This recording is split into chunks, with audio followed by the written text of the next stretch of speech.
Nepopulárne názory. Jen dobrý. Tenka povedala, že to so mnou nemôže točiť, lebo že ja som suchár. No naposledy ty si bol taký, že ja neviem, či toto môžem povedať.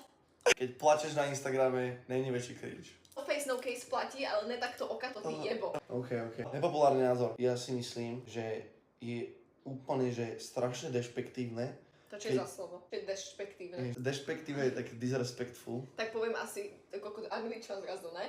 Poviem disrespect asi, ne?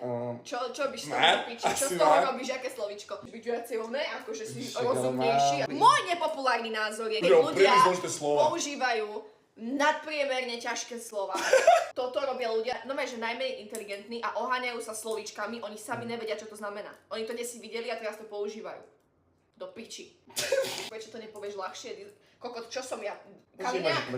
Čo som? Som Nina fucking hell. Mrzí ma, že toto je nepopulárny názor. Extrémne známi ľudia hovoria, že vysoká škola je nepodstatná. Vehementne nesúhlasím. Za mňa nepotrebuješ školu na to, aby si bol úspešný. Za mňa je to, keď chceš mať nejaké povolanie, na ktorú potrebuješ mať vysokú školu. Doktor, právnik, do piči, tak asi buď gynekolog, ne? Tak predtým, ak sa mi hráš v minži, tak asi buď vyštudovaný, že čo robíš.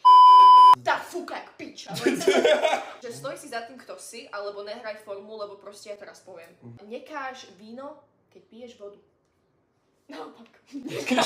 Nekáž vodu, keď piješ víno. No čo som sprostá? Ja som vás videla fúkať.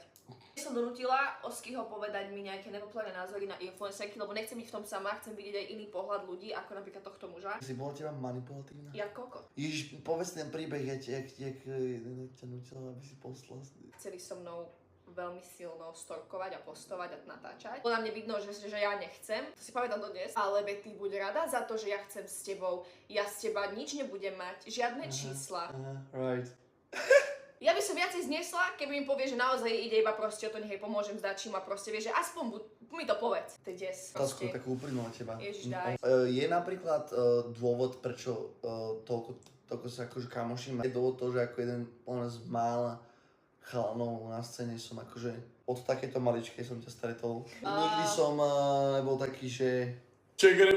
Cítim z teba, že máš so mnou dobrý úmysel. Nebol som nikdy slízky, nebol som nikdy dotierný. Je to faktor? Určite je. A to nechcem spovrchne, mi sa nestáva často, že sa bavím s chalanom s tým, že nie je tam nic z jeho strany voči mne viacej také romantické. Ale cítim, že ty ma máš radšej ako